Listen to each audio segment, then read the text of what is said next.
ED ने लालू प्रसाद यादव से भी आज करीब 4 घंटों तक पूछताछ की है।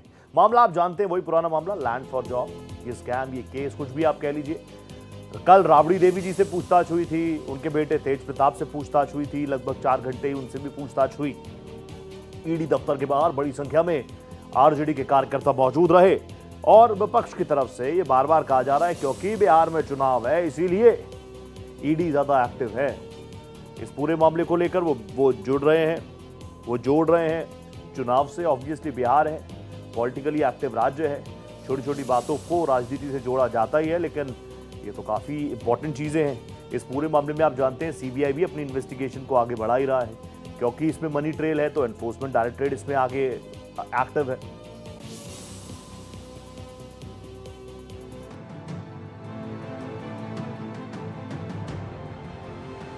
बिहार में विधानसभा चुनाव के पास आते ही लैंड फॉर जॉब मामला तूल पकड़ गया है। ईडी पहले ही लालू परिवार से कई बार इस मामले में पूछताछ कर चुकी है, लेकिन अब कुछ नए तथ्य सामने आने का हवाला देकर ईडी ने पूछताछ फिर से शुरू कर दी है। पहले राबड़ी देवी और तेज प्रताप यादव को बुलाकर पूछताछ की गई, तो अब लालू यादव की बारी थी। लालू यादव के साथ उनकी बड़ी बेटी मीसा भारती भी रही। इस दौरान आरजेडी कार्यकर्ता लगातार विरोध प्रदर्शन कर रहे हैं और बीजेपी पर ईडी के दुरुपयोग करने का आरोप लगा रहे हैं। खुद तेजस्वी यादव भी पूरे मामले के पीछे बीजेपी का चुनावी हार से डर बता रहे हैं। ये लोग घबराए वाले लोग हैं, घबराते रहे। डर है, भय है।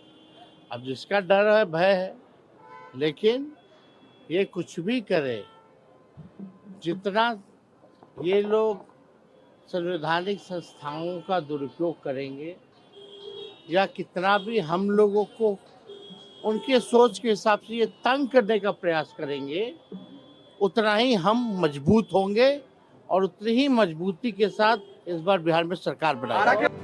आरजेडी बार बार कह रही है कि लालू परिवार को परेशान और अपमानित किया जा रहा है, और ऐसा इसलिए क्योंकि लालू परिवार बीजेपी के आगे झुकने को तैयार नहीं है।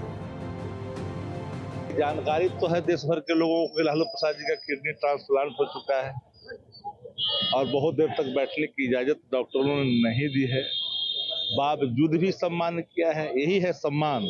हम इसलिए संविधान की भी बात करते हैं, कानून की भी बात करते हैं और न्यायिक पालिका की भी बात करते हैं।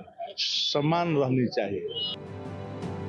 उधर एनडीए नेताओं का कहना है कि जिसने भ्रष्टाचार किया है उसे उसकी सजा मिलनी ही चाहिए। इसके लिए ही एनडीए को बिहार विधानसभा चुनाव में अपनी जीत का भी पूरा भरोसा है। एनडीए लिख कर रख लीजिए। आज मैं बड़ी जिम्मेदारी के साथ ये बात कहता हूं, लिख कर रख लीजिए, एनडीए की जीत 2010 से भी बड़ी जीत 2025 में होने वाली है। बहरहाल लैंड फॉर जॉब मामले में लालू यादव की करीब 14 महीने बाद ईडी के सामने पेशी हुई। ईडी ने इसके पहले 20 जनवरी 2024 को लालू यादव का बयान दर्ज किया था, जबकि तेजस्वी का बयान भी पिछले ही साल 30 जनवरी को दर्ज हुआ था। तब भी जमकर बवाल मचा था और अब भी ईडी के समन पर सियासत हो रही है। लालू की बेटी और पाटलिपुत्र की सांसद मीसा भारती ने भी कहा है कि उनका परिवार जांच में पूरा सहयोग कर रहा है। आरजेडी समर्थकों ने ये भी आरोप लगाया कि लालू प्रसाद यादव का किडनी ट्रांसप्लांट हुआ है और ऐसी स्थिति में घंटों बैठाकर उनसे पूछताछ करना गैर वाजिब है, जबकि डॉक्टरों ने साफ साफ कह रखा है कि उन्हें घंटों बैठाया नहीं जा सकता है।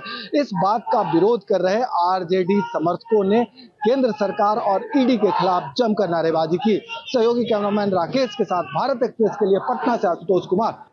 तो आज लालू प्रसाद यादव को ईडी दफ्तर तलब किया गया था। एक खबर हम आपको कल से बता रहे थे। कल राबड़ी देवी जी भी थी, तेज प्रताप भी थे। मेरे सहयोगी आशुतोष कुमार लगातार ग्राउंड रिपोर्ट कर रहे हैं, मेरे साथ फोन लाइन पर जुड़ चुके हैं। आशुतोष जी, कैसा रहा पूरा दिन? क्या आपके सोर्सेज बता रहे हैं? क्या इनसाइट्स हैं? क्या कुछ सवाल दागे गए लालू प्रसाद यादव से आज? देखिए, इस बार ईडी की जो पूछताछ है वो एडिशनल इंफॉर्मेशन पे आधारित थी, जो पिछले 14 महीने पहले लालू प्रसाद यादव, राबड़ी देवी, मीसा भारती, हेमा यादव, तेजस्वी यादव से जो सवाल किए गए थे, उन सवालों के मुकम्मल जवाब नहीं मिले थे और इन्वेस्टिगेशन के दौरान कुछ नए तथ्य भी जुड़ गए थे। ऐसी स्थिति में ईडी के समक्ष समन देकर इंट्रोगेट करने के अलावा कोई विकल्प नहीं था। 4 घंटे राबड़ी देवी से पूछताछ हुई, 4 घंटे तेज प्रताप से पूछताछ हुई और और आज लालू प्रसाद यादव से भी 4 घंटे पूछताछ हुई। हालांकि बीच का करीब करीब 45 मिनट लालू प्रसाद यादव को खाना खिलाने और दवा देने और थोड़ा आराम करने की भी मोहलत ईडी के अधिकारियों ने दी और इसका फायदा उन्हें मिला है। लेकिन जो उनके समर्थक हैं वो इस बात से नाराज थे कि आधे घंटे से ज्यादा सिटिंग पोजीशन में लालू प्रसाद यादव को ठीक है। बैठना नहीं था, इसके बावजूद उन्हें घंटों बैठाया गया। चलिए आशुतोष जी, ये तो रहे आपके सोर्सेज, अंदर क्या कुछ रहा आपने बता दिया सारी चीजें। बहुत धन्यवाद। नजर आप प्लीज बना रखिएगा, आगे भी जुड़ूंगा आपके साथ। लेकिन ये कुछ तस्वीरें हैं जो आपके सामने हम रख रहे हैं। लालू प्रसाद यादव जब पहुंचे उसके बाद 4 घंटों तक इंटरोगेशन चलती रही, सवाल जवाब पूछे गए और फिर लालू प्रसाद यादव ईडी दफ्तर से निकले।